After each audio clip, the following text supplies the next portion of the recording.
नरेंद्र मोदी दिल्ली से 1200 किलोमीटर दूर मधुबनी चले गए। रैली कर रहे हैं नरेंद्र मोदी, लेकिन नरेंद्र मोदी साहब वो सर्वदलीय बैठक में नहीं पहुंच पा रहे हैं। नहीं पहुंचे नरेंद्र मोदी सर्वदलीय बैठक के अंदर। सवाल यह है कि नरेंद्र मोदी सर्वदलीय बैठक की अहमियत नहीं समझते हैं क्या, या विपक्ष का सामना नहीं करना चाहते हैं? उनके लिए रैली की इतनी इंपॉर्टेंस है तो इस सर्वदलीय बैठक की क्यों नहीं है? सर्वदलीय बैठक में तमाम पार्टियों के बड़े नेता होंगे शामिल, और सर्वदलीय बैठक जब जब देश पर कोई आपत्ति आती है, जब जब कोई बड़ी विपदा आती है, या जब जब भी कोई बड़ा काम होता है या संसद का सत्र शुरू होना होता है, तब तब सर्वदलीय बैठक बुलाई जाती है। देश के प्रधानमंत्री उसमें शामिल होते हैं।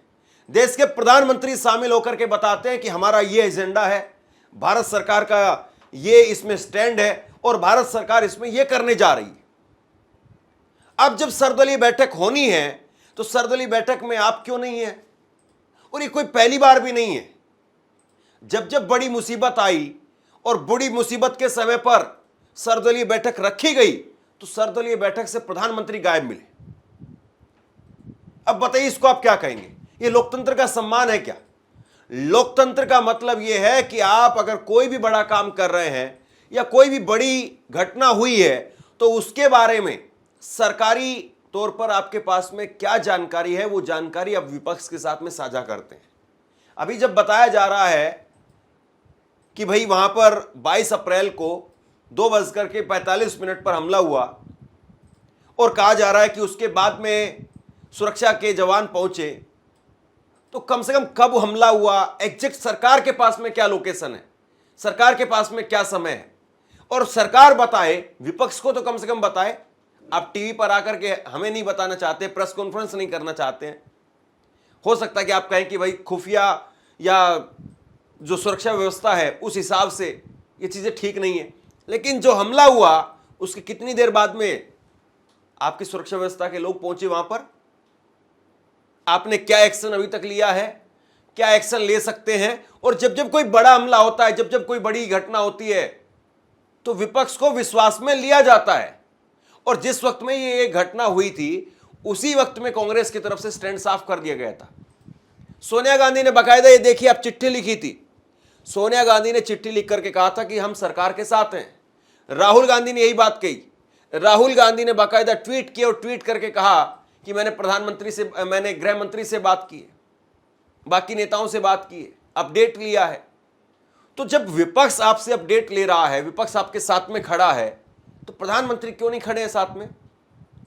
और मैं सिलसिलेवार तरीके से आपके सामने रखता हूं कि कब कब सर्वदलीय बैठक बुलाई गई और उस सर्वदलीय बैठक से नरेंद्र मोदी गायब मिले।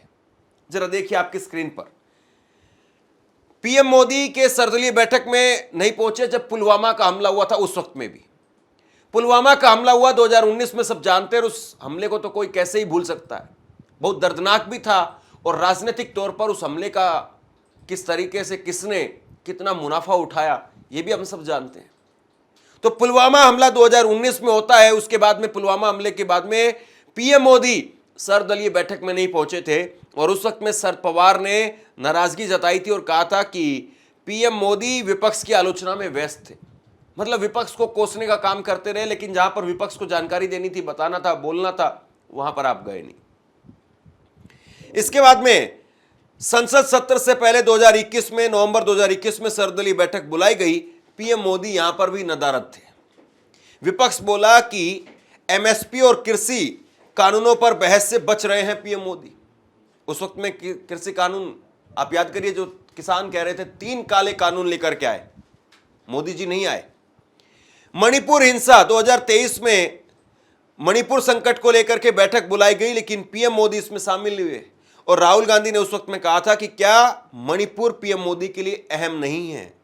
इसके बाद में केरल प्रतिनिधिमंडल विवाद 2017 का मामला, जब पीएम मोदी ने केरल के सर्वदलीय दल से मिलने से किया इनकार, मुख्यमंत्री विजयन बोले हमारी समस्या नहीं सुनी गई। इसके बाद में एक और बड़ी घटना, चीन के साथ में डोकलाम विवाद 2017 में हुआ और पीएम मोदी सर्वदलीय बैठक में शामिल नहीं हुए। बैठक की अध्यक्षता राजनाथ सिंह ने की। पीएम के बैठक में न आने से विपक्ष नाराज हुआ था और अब भी राजनाथ सिंह ही करेंगे, उन्हीं के साथ में जिम्मेदारी लगा दी गई है। पहलगाम हमला अब 2025 में सरकार की ओर से सर्वदलीय बैठक बुलाई गई है। बैठक में पीएम मोदी शामिल नहीं होंगे। बैठक की अध्यक्षता राजनाथ सिंह करेंगे। मोदी बिहार के दौरे पर हैं, यह सच्चाई है। कांग्रेस ने बाकायदा, ये जरा तस्वीरें देखिए आप, अपनी पार्टी की बैठक बुलाई और पार्टी की बैठक बुला करके कांग्रेस ने इस पर चर्चा की। कांग्रेस ने इस पर चर्चा की कि हम इसमें क्या कुछ एक्शन ले सकते हैं, सर्वदलीय बैठक में हमें सरकार को क्या सुझाव देने चाहिए। पार्टी पर बाकायदा इस पर मंथन हुआ है और यह होना ही चाहिए। आप ऐसा नहीं है कि कोई आदमी कुछ भी कह देगा। जाहिर सी बात है, जब कोई भी बड़ा मसला होता है तो उस पर लोग बैठते हैं और उसके बाद में, उस बैठक के बाद में क्या कुछ हुआ है, सुनिए पवन खेड़ा क्या बता रहे हैं। कांग्रेस कार्य समिति 22 अप्रैल 2025 को जम्मू और कश्मीर के पहलगाम में हुए भयावह आतंकी हमले पर गहरा शोक और कड़ी निंदा व्यक्त करती है। इस जघन्य हमले में 26 निर्दोष पर्यटकों की जान चली गई और 20 से अधिक गंभीर रूप से घायल हो गए। कांग्रेस कार्य समिति शोक संतप्त परिवारों के प्रति अपनी गहरी संवेदना प्रकट करती है और इस गहन पीड़ा की घड़ी में उनके साथ पूरी तरह से एकजुटता के साथ खड़ी है। यह कायराना और सुनियोजित आतंकी हमला, जिसकी साजिश पाकिस्तान द्वारा रची गई, हमारे गणराज्य के मूल्यों पर सीधा हमला है। हिंदू नागरिकों को जानबूझकर निशाना बनाना पूरे देश में भावनाएं भड़काने की एक सोची समझी साजिश थी। हम इस गंभीर उकसावे के बावजूद शांति बनाए रखने की अपील करते हैं और संकट की इस घड़ी में हमारी सामूहिक शक्ति को दोहराते हैं। कांग्रेस कार्य समिति शांति की अपील करती है और सीमा पार आतंकवाद के खिलाफ दृढ़ता और एकता के साथ लड़ने के लिए भारतीय राष्ट्रीय कांग्रेस की दीर्घकालिक प्रतिबद्धता को दोहराती है। कांग्रेस कार्य समिति स्थानीय पोनी वाले और पर्यटक गाइडों को भी श्रद्धांजलि अर्पित करती है, जिनमें से एक पर्यटकों की रक्षा करते हुए शहीद हो गए। उन्होंने भारत की विचारधारा को जीवंत रखा। उनका बलिदान उस भारत की भावना को दर्शाता है जहां निस्वार्थ सेवा और मानवता सर्वोपरि है। राष्ट्र की सामूहिक इच्छा शक्ति को अभिव्यक्त करने के लिए भारतीय राष्ट्रीय कांग्रेस ने 22 अप्रैल की रात को ही माननीय प्रधानमंत्री की अध्यक्षता में सर्वदलीय बैठक बुलाने का आग्रह किया था। यह बैठक आज के लिए निर्धारित की गई है। यह ध्यान देने योग्य है कि पहलगाम एक अत्यंत सुरक्षित क्षेत्र माना जाता है, जहां त्रिस्तरीय सुरक्षा व्यवस्था लागू है।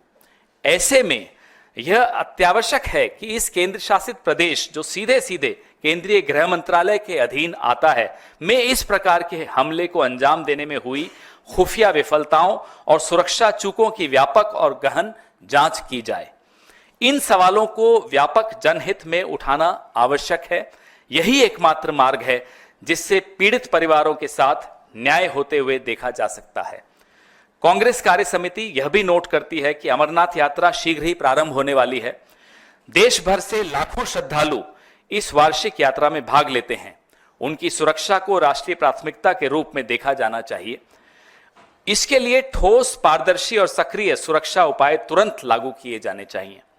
श्रद्धालुओं की सुरक्षा के साथ साथ जम्मू कश्मीर के उन लोगों की आजीविका की भी रक्षा की जानी चाहिए जिनका जीवन पर्यटन पर निर्भर करता है। यह कार्य पूरी ईमानदारी और गंभीरता के साथ किया जाना चाहिए। इस नरसंहार की जम्मू कश्मीर के सभी राजनीतिक दलों और समाज के विभिन्न वर्गों एवं सामान्य कश्मीरी नागरिकों द्वारा सर्वसम्मति से निंदा की गई। किंतु यह अत्यंत चौंकाने वाली बात है कि भारतीय जनता पार्टी इस गंभीर त्रासदी का दुरुपयोग अपने आधिकारिक और परोक्ष सोशल मीडिया मंचों के माध्यम से और अधिक वैमनस्य, अविश्वास, ध्रुवीकरण और विभाजन फैलाने के लिए कर रही है, जबकि इस समय सबसे अधिक आवश्यकता एकता और एकजुटता की है। धन्यवाद। अब सवाल इस बात का है कि नरेंद्र मोदी सर्वदलीय बैठक में क्यों नहीं जा रहे, जब विपक्ष सर्वदलीय बैठक में प्रधानमंत्री को चाहता है। और जाहिर सी बात है, ये कोई छोटा मुद्दा नहीं है, बहुत बड़ा मुद्दा है। इस मुद्दे पर नरेंद्र मोदी को विपक्ष के साथ में टेबल पर बैठना चाहिए, टेबल पर बात करनी चाहिए। या फिर नरेंद्र मोदी अपने आप को बहुत बड़ा मानते हैं, विपक्ष के नेताओं को ये बात कहनी नहीं चाहिए। लेकिन जरा सोचिए इस बात को, क्या आखिरकार वजह है कि नरेंद्र मोदी नहीं जा रहे हैं? क्यों नहीं जा रहे हैं? जाना चाहिए। और सुनिए, जब बिहार में आज वो जब रैली करने के लिए पहुंचे तो उन्होंने श्रद्धांजलि के नाम पर क्या कहा? इस आतंकी हमले में किसी ने अपना बेटा खोया, किसी ने अपना भाई खोया, किसी ने अपना जीवन साथी खोया है।